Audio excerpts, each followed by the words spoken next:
La semana pasada hemos estado hablando todo este mes sobre mayordomía cristiana. La primera semana estamos tomando este mes completo hablando de mayordomía cristiana. La primera semana del mes estuvimos hablando sobre la necesidad de ser un mayordomo de nuestro tiempo, de nuestro talento y de nuestro cuerpo.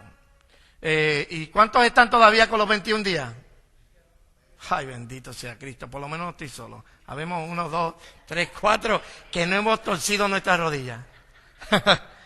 Está fuerte, pero se puede.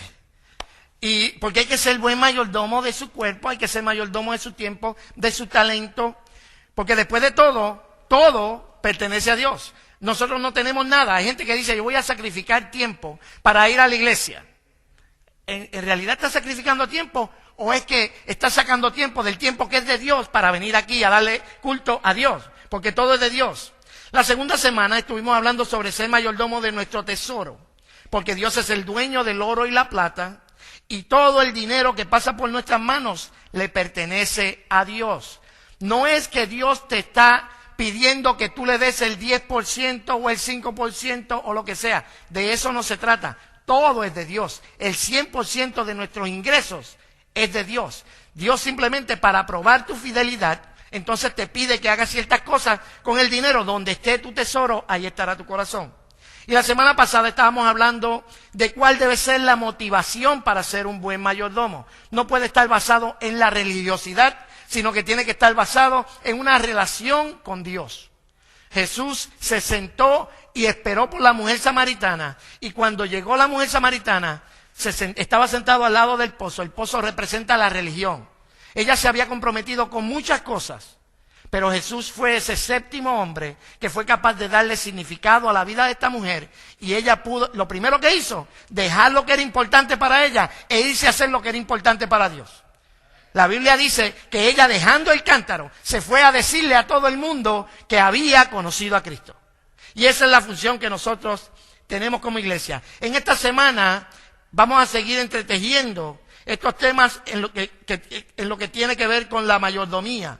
Hoy trataremos el aspecto de la unción para ser mayordomos. Y el título de este mensaje es la unción del mayordomo. Porque ¿sabe qué? Se necesita unción para hacer lo que Dios nos mandó a hacer. De nada nos vale tratar de ser mayordomos sin la unción. Es la unción la que nos capacita a hacer lo que hemos sido llamados a hacer. Vamos a dejar esto claro para empezar en el mensaje de hoy. El mensaje de hoy posiblemente usted lo ha escuchado. Yo he estado buscando cómo incorporo el día de hoy, que va a ser una reflexión más bien para ustedes que un mensaje con mucha revelación. Simplemente quiero que reflexionemos en lo que es el mayordomo. O sea, Dios ha sido tan bueno que Él me salvó y me puso a cargo de todos sus bienes. Todo lo que nosotros tenemos pertenece a Dios. Y en este momento yo quiero que usted entienda que usted ha sido ungido para ser mayordomo. De nada sirve usted tratar de hacer las cosas bien para Dios sin la unción de Dios en su vida. Las unciones en el Antiguo Testamento, antes que viniera Cristo, se le daban a los reyes, a los sacerdotes y a los profetas. Se le daban a ellos, se ungían y esa unción los capacitaba para que pudieran ejercer en esa oficina. También se ungían los utensilios en el templo. Eso era una consagración que se hacía de los utensilios. Por ejemplo, si esta botella de agua se ungía para usarse en el templo, no se podía usar para cualquier otra cosa. Tenía que usarse para el servicio del templo. La unción los hacía aptos tanto a la persona como a los utensilios para ejercer la oficina en el caso de la persona, o en el caso del utensilio para ser parte del templo. Ahora bien, ya no estamos viviendo en el Antiguo Testamento, estamos viviendo en el Nuevo Testamento. Entonces, ¿qué es lo que dice la Biblia sobre la unción en el Nuevo Testamento? La Biblia dice, busque su Biblia, capítulo 2, verso 20 de Primera de Juan. Primera de Juan, capítulo 2, verso 20. Y quizás hoy esto va a romper con algunas creencias que nos han venido enseñando cierta gente que en vías de manipular al pueblo de Dios a que hay 7, 5, 3, doble unciones, 4 unciones, 5 unciones, 10 unciones. No, la Biblia habla de una sola unción. Dice así la palabra del Señor. Si no lo tiene, apúntelo. Y lo lee de la pantalla. Dice, vosotros tenéis la unción del Santo y conocéis todas las cosas. ¿Cuántas unciones dice? 7 unciones, 5 unciones, la primera, la tercera. No. La Biblia dice, establece y deja claro, hay una sola unción y ya nosotros tenemos la unción de Dios en nuestras vidas. Ahora mira el verso 27 de ese mismo capítulo.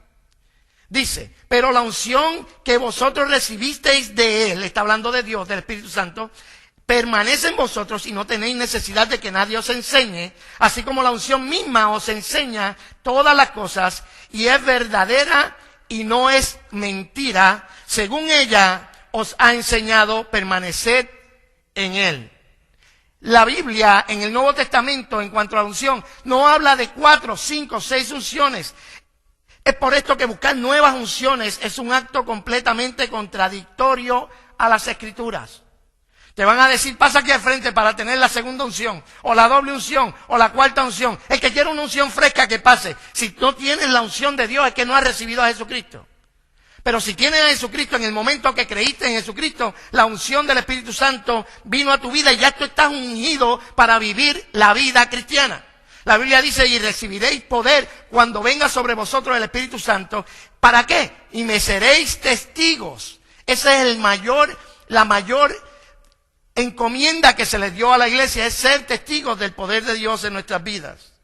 Así que de la misma manera que en el Antiguo Testamento los reyes, profetas y sacerdotes eran ungidos como consagrados para Dios, así los cristianos han sido santificados y consagrados por Dios a través de la unción del Espíritu Santo. Tanto en cuanto a nuestra posición como nuestro servicio. O sea, la unción de Dios me hace apto para... La Biblia dice que a todos los que creen en su nombre le hizo capaces de ser llamados hijos de Dios. Le dio el derecho y el privilegio. Pero no solamente eso, sino para hacer nuestro trabajo. La iglesia fue ungida para ejercer una mayordomía de esa unción, de esas oficinas y de ese ministerio. Usted podría ser un buen mayordomo de su cuerpo. Usted puede tener una buena mayordomía de su cuerpo. Usted va y hace ejercicio. Usted come una comida balanceada. Usted no se trasnocha. Usted no fuma, no bebe. Usted hace todo lo que es necesario para mantener el cuerpo bien. Usted puede ser un buen mayordomo del tiempo. Usted puede ser un buen mayordomo del tiempo. Usted no pierde tiempo. Usted todo lo que usted hace tiene un propósito y usted no pierde tiempo. Y eso es bueno. Puede ser un buen mayordomo de su tesoro. Puede tener las mejores intenciones, pero usted nunca podrá ejercer la mayordomía que Dios quiere que usted ejerza si usted no tiene la unción de Dios. Sin la unción de Dios somos otro más dentro del montón. Somos gente que no hay nada especial en nosotros si no tenemos la unción de Dios. Y para exponer o para explicar esto de una mejor manera, quiero tomar la vida de Samuel. Y marque por ahí porque la lectura es muy extensa y no quiero que estemos mucho tiempo leyendo. Léase cuando llegue a su casa para que el mensaje le tenga sentido. Léase primera de Samuel, capítulo 1, 2 y quizás el 3. Y para los que no saben la historia de Samuel, Samuel era hijo de Ana y de Elcana. Y la Biblia dice que Ana no podía tener hijos. Y oró a Dios y en algún momento Dios la tocó y por fin pudo tener hijos. Y cuando tuvo ese hijo lo presentó al templo y lo dejó en el templo viviendo en el templo. O sea, le dio su hijo al templo y ese muchacho, Samuel, se convirtió en el puente entre los jueces de Israel y los reyes de Israel. Samuel está en el medio de esas dos eras dentro del pueblo de Dios. Samuel se caracteriza porque era un hombre con 3 unciones. Él fue juez, profeta y fue sacerdote. Le tengo que dar estos datos para que entendamos bien la historia. Cuando analizamos la vida de Samuel, tenemos que llegar a la conclusión de que Samuel podría representar a cada uno de nosotros. Samuel era un hombre con la unción de cambiar una generación. Sígame, Samuel es el puente entre los jueces y los reyes. La iglesia es el puente entre todo lo que ha venido pasando y el trabajo de la iglesia, como era el trabajo de Samuel. El trabajo de Samuel era preparar al pueblo para cuando llegaran los reyes. El trabajo de la iglesia es preparar al mundo para cuando llegue el Rey de Reyes. No. El trabajo tuyo es demasiado importante. El trabajo mío es demasiado importante para nosotros tenerlo por poco. Vamos a empezar por el principio. Apunte que esté apuntando. Número 1, la primera unción que nosotros tenemos como iglesia, que es representada en la vida de Samuel, es la unción de profeta. El profeta es el que recibe palabra de Dios y la advierte y se la entrega al pueblo. Estos eran llamados sus ministros. No era una oficina que se heredaba. Dígame. O sea, los profetas, Dios los llamaba personalmente y los llamaba al servicio de ser profeta. No son los profetas que hay ahora. Porque ahora hay unos profetas que vienen donde ti, tienen una conversación contigo y te dan una profecía genérica que es lo mismo seas tú o sea otro que esté más o menos en tu misma condición, le aplica. ¿Me siguen? Cuando esta gente hablaba, era que te señalaba exactamente lo que estaba pasando en tu vida. Ahora, mire, yo le voy a decir una cosa. Yo tuve toda la vida que estuve sin ser pastor, nunca me traían profecía. Ahora que soy pastor, todos los predicadores me quieren dar profecía. ¿Por qué será eso? No me explico, yo eso no me lo explico. Y me dio una profecía, pastor, yo sé que es fuerte, yo estoy viendo tus lágrimas, yo sé que es fuerte. Pues chicos, si eso lo dice la Biblia, ¿me siguen? No estoy hablando de profeta de verdad, el que viene la palabra de Dios, y que esa palabra de Dios es tan real que tú puedes llevártela al banco y tú sabes que se va a cumplir esa palabra. La unción de profeta era una unción que se recibía por gracia. No era heredada, a diferencia de la unción sacerdotal. Porque los sacerdotes tenían que venir de cierta tribu. Esta gente, los profetas, Dios los elegía y Dios los hacía profetas por gracia. No era profeta porque le tocara, sino por llamado. Y yo no sé si tú te das cuenta de que tú no estás aquí porque tú quisiste estar aquí. Porque no me escogiste vosotros a mí, sino que yo os escogí a vosotros. ¿Tú me estás siguiendo? La belleza de todo esto es que la elección no dependió de mí. No fui yo el que decidí antes de la fundación del mundo. Dios había determinado un día en el que Él me iba a presentar el Evangelio. Y ante tanta gracia no me iba a quedar más remedio que aceptarle. Es por gracia. Cada vez que se te quieran subir los humos y cada vez que tú veas que como que el ego se quiere subir, tienes que repetírselo a tu alma. Negro, esto es por gracia. Esto es porque es un regalo. No te lo merecías, tú no estabas en lista. De hecho, tú te merecías el infierno. Pero por la gracia de Dios, recibiste el cielo como una recompensa. Nada más que por creer.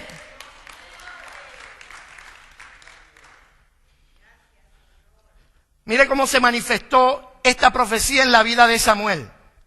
Samuel está viviendo en el templo como el niño del templo. Está ahí como hijo del profeta, para todos los sentidos prácticos era el hijo del profeta Elí. Y cuando Dios lo llamó, lo primero que Dios hace es que Dios le da una profecía en contra de Elí y de sus hijos. Mira qué cosa más seria. Dios habló y le hizo un llamamiento sin llamar a Samuel. ¿Tiene sentido eso que le dije? Dios le hizo un llamamiento sin llamarlo. Él entendió desde el momento en que Dios le habló, que si Dios le habló una vez, le seguiría hablando. Sígame con esto. O sea, que Dios lo llamó, pero sin un llamamiento, sino con una tarea. Y cuando tú y yo queremos ser unos buenos profetas de Dios y queremos ser unos buenos mayordomos de la unción de profeta que hay en nosotros, tienes que entender que donde quiera que tú estés, quizás el tú estar en una posición, ese es tu llamado.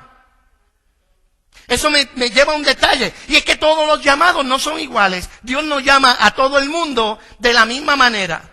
A uno Dios lo llama en una rama de un árbol encendido, como le pasó a Moisés. A otro Dios los llama camino a Damasco, tratando de matar cristianos, como le pasó a Saulo de Tarso. A otros Dios los llama en una barca y le dice, yo quiero que tú seas pescador de hombres, como pasó con Pedro. Dios no llama a dos personas de la misma manera. Pero hay algo importante dentro de todo el llamado de Dios, y es que Dios nunca llama a nadie que está sin hacer nada. Eso quiere decir que si no estás haciendo algo, no tienes el llamado de Dios en tu vida. Dios no te va a llamar haciendo nada, porque en ocasiones el llamado de nuestra vida está en lo que estamos ejerciendo. es lo que estamos haciendo. Todos son llamados, no todos son llamados de la misma manera. La pregunta que yo quiero hacerte, ¿estás esperando de que Dios baje del cielo y te llame? ¿O tú entiendes que la pasión que tú tienes por hacer algo es tu llamado?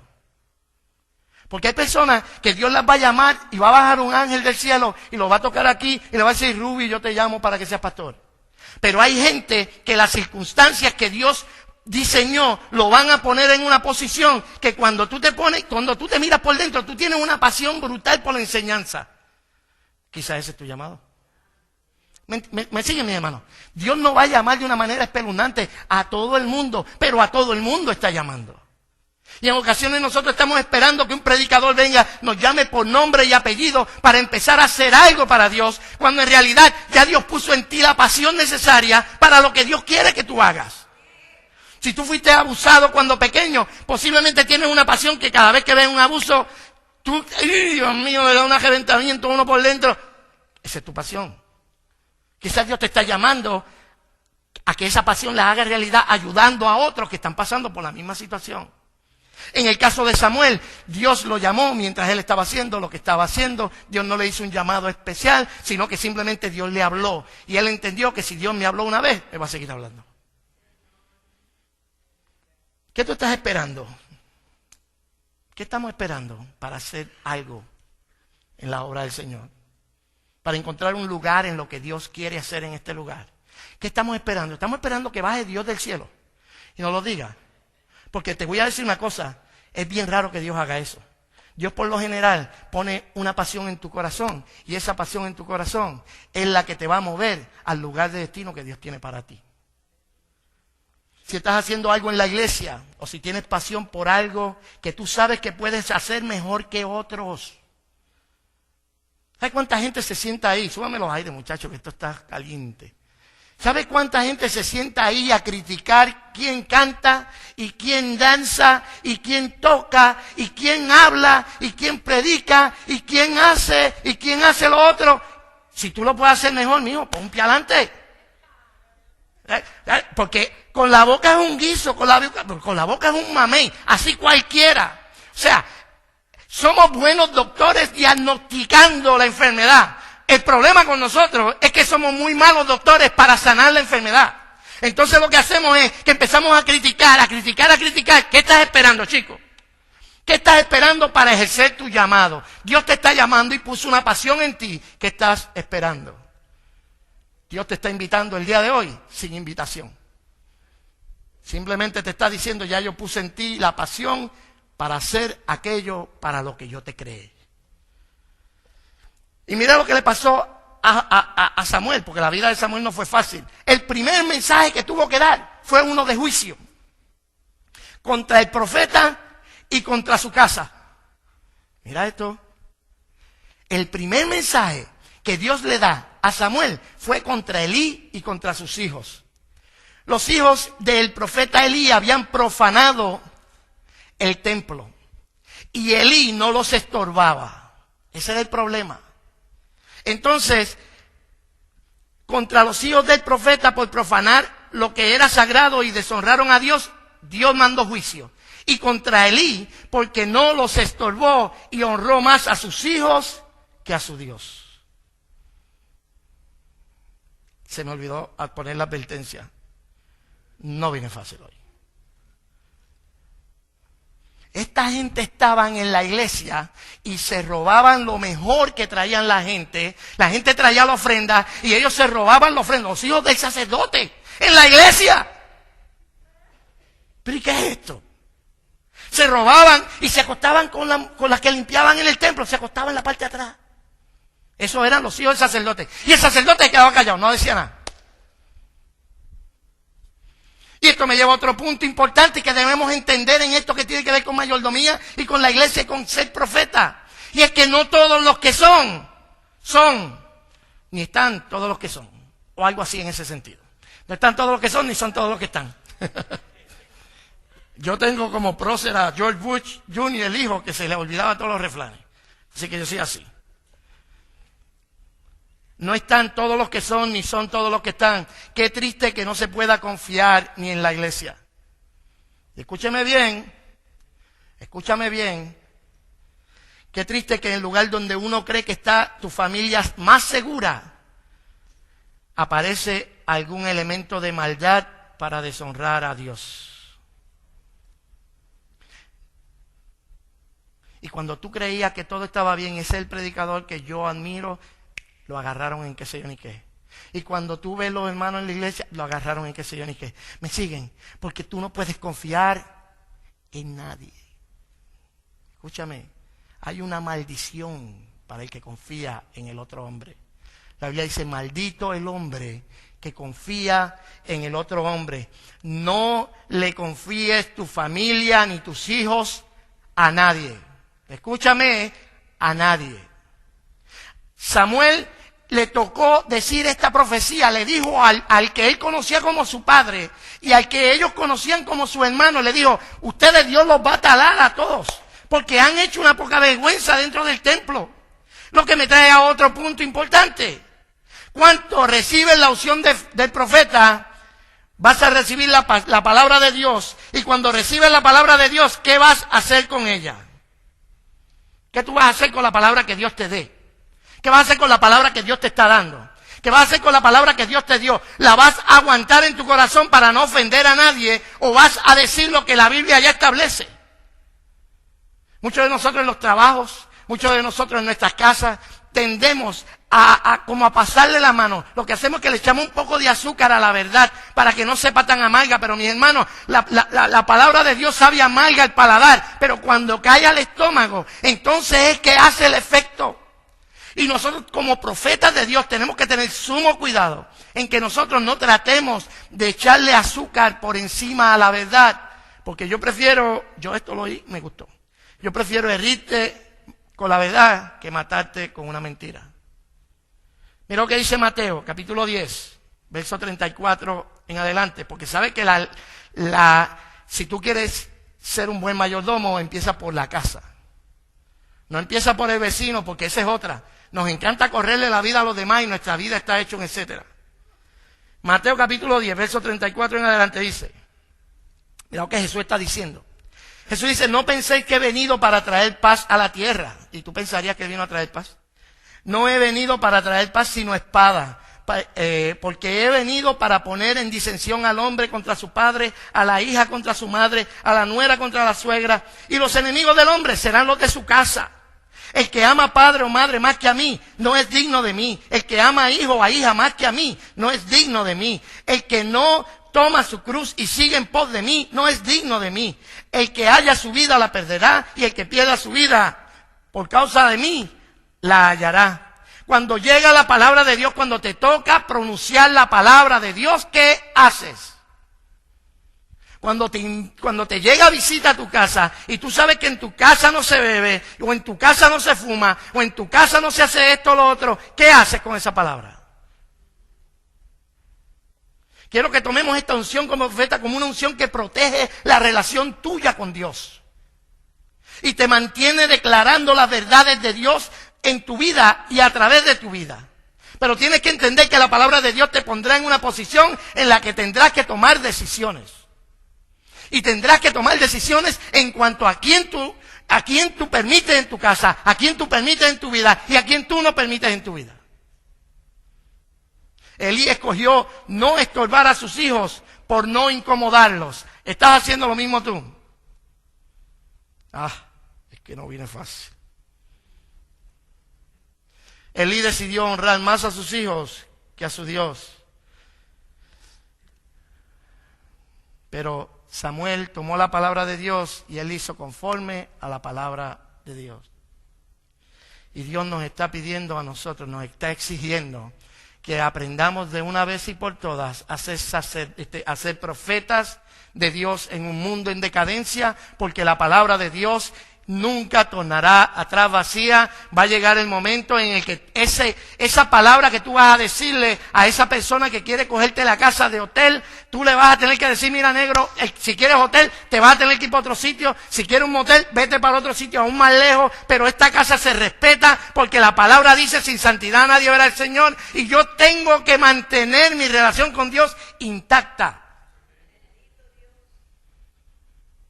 Profeta, el que vierte palabra de Dios. Y tú creías que el profeta es el que te viene a estrujar el pelo y tirarte patas arriba. No, esos son unos buscones. El profeta de Dios es el que vive la palabra, es el que habla la palabra, es el que pronuncia la palabra, el que la declara.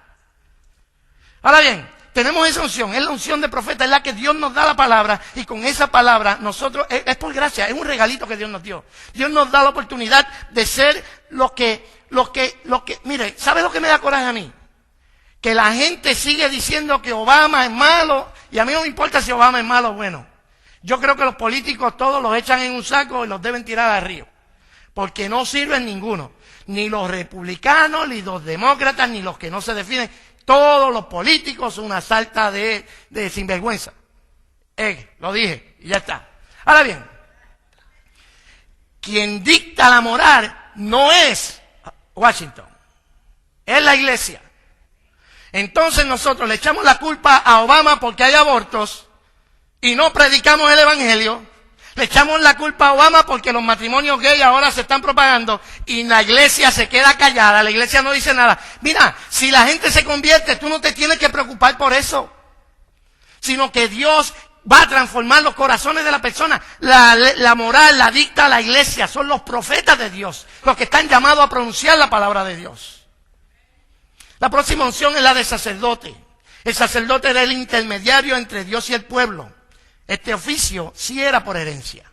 Mira, este oficio era por herencia. Y tenía que ser de la tribu de Leví para ejercerlo. Mientras que la unción de profeta es por gracia, la de sacerdote se refiere a lo familiar. Entonces el sacerdote es el que era responsable de la casa de Dios. Y eso se parece mucho a lo que hacemos nosotros como padres. Así como un padre en el hogar, nosotros tenemos que ser sacerdotes de nuestro hogar. Y ser sacerdote de nuestro hogar quiere decir que yo tengo que crear un vínculo entre mi casa y Dios. Y mire, déjeme seguir según los puntos que llevo aquí. El padre cumple con todas las cosas que un sacerdote haría en el pueblo si fuera su familia. Es instructor, el que está apuntando, un sacerdote, un padre, si es madre soltera, una madre soltera, lo que sea. El matrimonio debe ser instructor, guía espiritual, y se asegura que la bendición de Dios esté en su casa.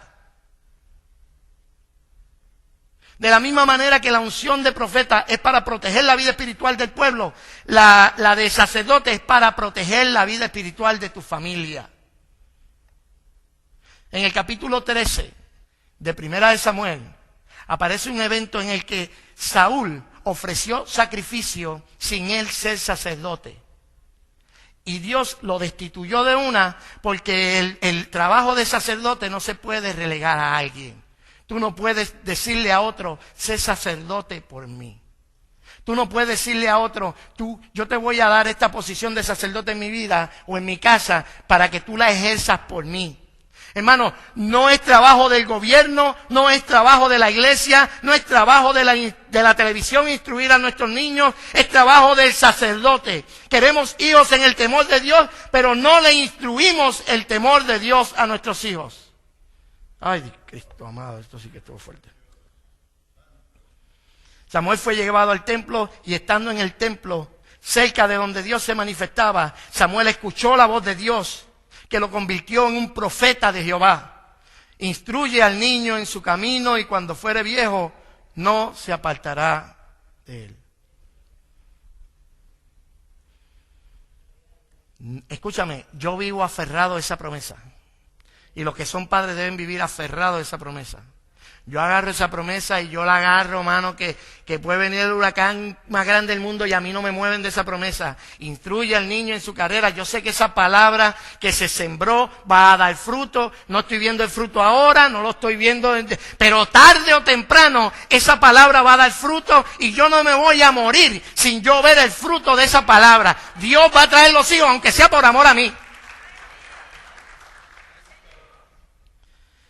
Y quiero que también hablemos de la unción de juez. El juez es el que juzga, el que toma decisiones y emite sentencias como miembro o cabeza de un tribunal.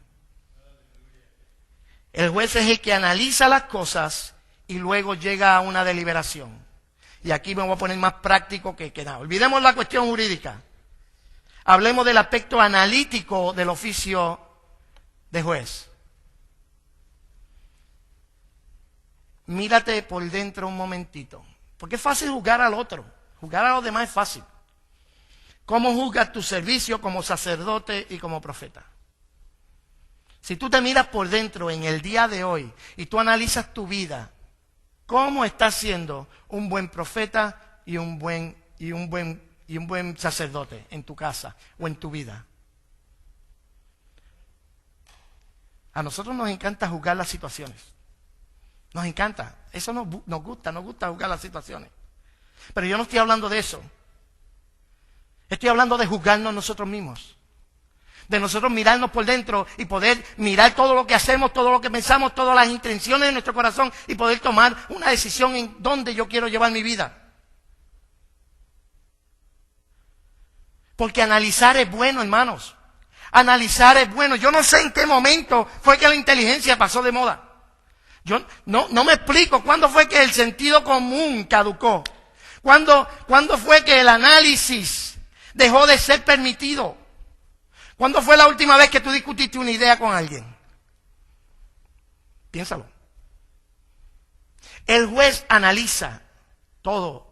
Y los jueces, yo oigo hablar mucho abogados, porque a mí me encantan estas cuestiones, y yo me paso yendo radio donde lo que habla son abogados, y yo escucho todos los términos jurídicos, y yo escucho cuáles son las reglas, y yo escucho todas las ideas que la jurisprudencia enseña, y a mí me vuela la cabeza el poder escuchar ideas. Lo que pasa con nosotros, hermanos, es que nosotros, ahora, piensa cuándo fue la última vez que discutiste una idea, no un acontecimiento. No un acontecimiento. No una noticia o un chisme. Cuando analizaste, cuando usaste el cerebro para algo productivo. ¿Cuándo fue la última vez que analizaste una idea que no te dejó dormir y que te mantuviste pensando en ella y ponderando en ella? ¿Cuándo fue la última vez que escuchaste una palabra que te dejó pensando y tú te quedaste pensando en ella para ver si eso que me están enseñando nuevamente, que está retando todos mis paradigmas, es cierta o no es cierta? Cuando hablamos de juzgar, tenemos que entender que no se puede llegar a un juicio justo sin un análisis serio. ¿Quién dijo que es malo preguntar?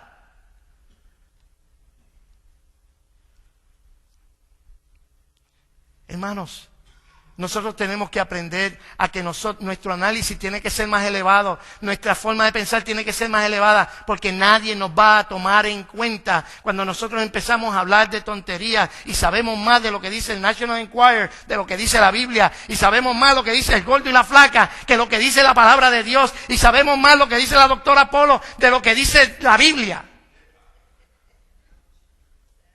Y sabemos la novela El Dedillo, pero no sabemos el nombre de 2 o 3 personajes bíblicos. Entonces, según nosotros sigamos llenando nuestra mente de ese tipo de información, vamos a analizar de acuerdo a eso. Nuestras conversaciones van a ser cómo estuvo el último capítulo de la novela, y no una idea que te transforme y que sea capaz de transformar a otro. Tú eres juez. Por la carencia de análisis en las cosas que se hacen en la iglesia, es que estamos sumidos en una ignorancia que nos está robando de bendiciones destinadas para nosotros. Porque no analizamos ideas, nos encanta hablar de lo que pasó y del weather. Yo no tengo ganas, mira, yo tengo un teléfono que me dice cómo va a estar el día de mañana. Yo no necesito hablar del tiempo contigo. Yo necesito que cuando tú y yo nos encontremos, hablemos de una idea que me haga pensar y que empiece a caminar ese montón de tuercas mohosas que quizás tengo en el cerebro para que se active y entonces yo pueda elevar el pensamiento mío y pueda juzgar las cosas de una manera no prejuiciada. Y no es que yo tenga coraje, ¿oyeron? Es que yo hablo así. ¿Por qué tú tienes que creer todo lo que yo predico aquí? ¿Quién dijo eso? ¿Por qué tú tienes que creer todo lo que yo dije? Llevo aquí hablando un rato, que de hecho ya voy a terminar. ¿Por qué tú tienes que creer todo lo que yo dije? Tú no tienes que creer todo lo que yo dije. Apunte esto, que esto es bueno. La validación de tu mensaje depende de cuán inteligentes sean tus respuestas. La validación de tu mensaje depende de cuán inteligentes sean tus respuestas. Cuando tú te pones a hablar con alguien que no conoce a Cristo y tú le dices que, bueno, pero si la Biblia dice que el sol se detuvo, es que el sol antes se movía. ¿Quién te va a coger en serio, chico? ¿Me sigue, mi hermano? Es analizar. Porque usted sabe que la Biblia dice que el sol se detuvo para que estuviese la luz del día, para que Josué pudiese ganar la batalla. Un viejito allí en la iglesia en Massachusetts, él abrazo partido dice, bueno, pues antes se movía. Porque la Biblia dice que se detuvo. Pues quiere decir que antes se movía. En serio, loco. Y tú me vas a venir con una contestación así y después tú quieres que yo te tome en serio. ¿Entiendes? En el momento que nosotros decimos una barrabasada de esa forma, ya todo nuestro mensaje se fue a la basura. Porque no estamos siendo buenos jueces, no estamos analizando, no estamos dándole cabeza a lo que estamos hablando. Estamos hablando como el papagayo, del dedo gol del pie. Mire esto. Mientras la unción de profeta se desprende de la relación de Dios, la unción de sacerdote nos llega por herencia. La de juez te la dan los hombres. La unción del juez depende de los hombres. Y mientras nosotros no aprendamos a pensar de una manera mejor, vamos a seguir sumidos en la misma mediocridad, pensando todavía que la luna es de queso y que tenemos apariencia de ignorantes y el discurso evangélico descansa en gente que están bien intencionada, pero mal instruida. Pon tu servicio en balanza y no seas como la justicia del hombre, como la pinta la justicia del hombre, que es ciega. No. Mi consejo para ti es, analiza, piensa, examina, pregunta, cuestiona. No te comas las cosas enteras, mastícalas. Agarra el pedazo de pollo y no te lo trae completo, te va a indigestar, chico. No, mastícalo. Cuando tú hayas una palabra aquí que te sonó como rara, estúdiala. Ve a tu casa, léela, sé un buen juez, porque cuando tú empiezas a hacer eso, vas a tener unas contestaciones inteligentes, y la gente se maravillaban de la gracia con que Jesús hablaba, porque no hablaba sandeces, él hablaba cosas que atañían al reino, y al reino solamente, no tenía tiempo para perder, hablando de boberías. Lo dije ya.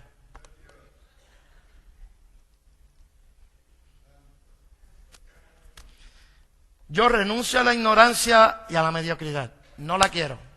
El que la quiera, yo le firmo los papeles y te la puede coger. Yo no la quiero. Ahora bien, ahí está la unción de rey. Y esta unción de rey que usted ve en Samuel, usted va a decir, pero él nunca fue rey. Sí, pero es una unción que lleva por dentro. Es la unción que se lleva por dentro para que tú puedas allanar el camino de la nueva generación. Sígame con esto. Esta unción de rey es la unción que cuando él pasó por todas estas oficinas, Dios lo estaba preparando para que fuera a ungir al próximo rey. Mira qué cosa, que Dios no dejó que Samuel se muriera hasta que David no estuviese en el reino. Porque ya Dios sabía que el primer rey iba a ser un disparate.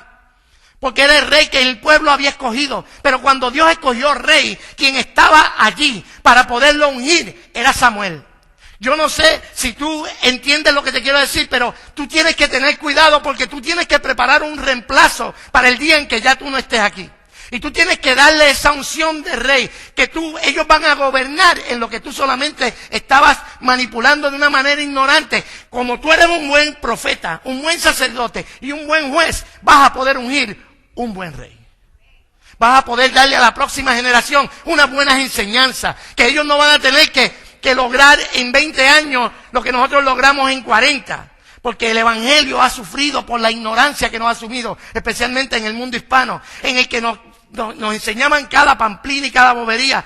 Nosotros pudimos haber alcanzado más si hubiésemos sabido más. Pero no lo hicimos porque fueron irresponsables con nuestra enseñanza. Pero tú y yo no tenemos que ser de la misma manera. Dios ha puesto en nosotros lo suficiente para poder diseñar una nueva generación que tema a Dios y que pueda gobernar en lo que Dios le ha dado.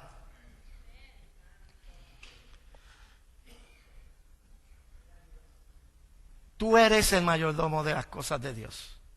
De todo. De todo. Tú eres mayordomo de las cosas de Dios desde lo más pequeño hasta lo más grande. Dios te ungió, Dios te dio el Espíritu Santo para capacitarte para ese trabajo. O sea, Dios no te puso en la iglesia para que tú seas un motete más tirado por ahí.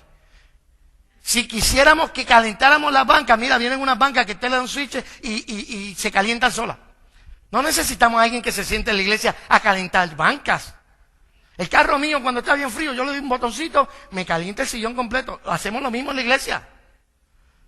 Dios te está diciendo que tú tienes un trabajo, hay un lugar para ti en la iglesia, hay un lugar para ti en el reino, tú tienes que encontrar ese lugar. Quizás es de sacerdote, quizás es de profeta, quizás es de qué sé yo. Busca tú donde tú cabes. Encuentra dónde hay un lugar para ti en la iglesia. En final de cuentas, todos tendremos que comparecer delante de Cristo y seremos juzgados por lo que hicimos mientras estábamos en el cuerpo.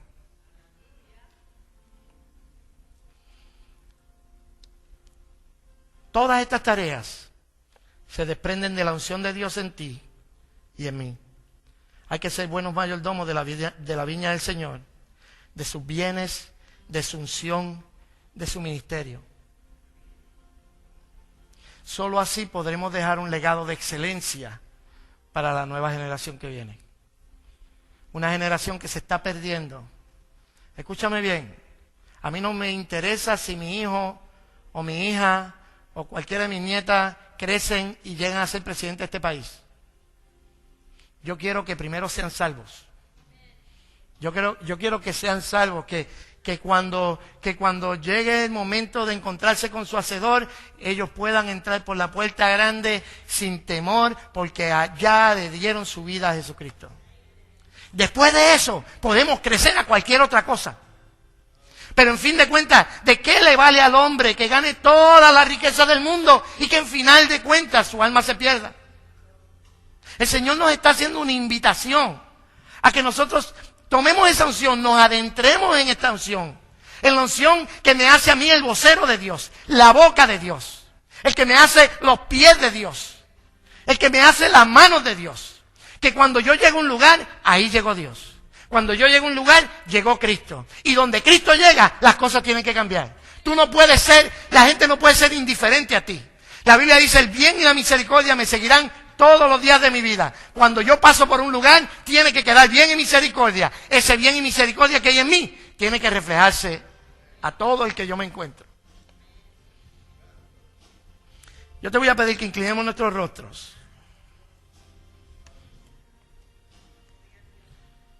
Estos mensajes demandan de ti una respuesta. No es que yo traiga un mensaje para hacerme el más bravo y el más que grita. No se trata de eso. Se trata de que entendamos nuestra función en el cuerpo. De que fuiste salvo por una razón. Dios no te salvó porque no tenía nada más que hacer. Dios te salvó porque te amaba y tenía un plan en el que solamente tú cabes. La unción de Dios está en tu vida para que tú puedas ser el mayordomo de todos los bienes de Dios. Eso incluye los milagros de Dios, eso incluye la sanidad de Dios, eso incluye el dinero de Dios, eso incluye la unción de Dios. Todas esas cosas están disponibles para ti y para mí. Pero tenemos que caminar de acuerdo a esa unción y tenemos que ser lo que Dios dijo que nosotros éramos.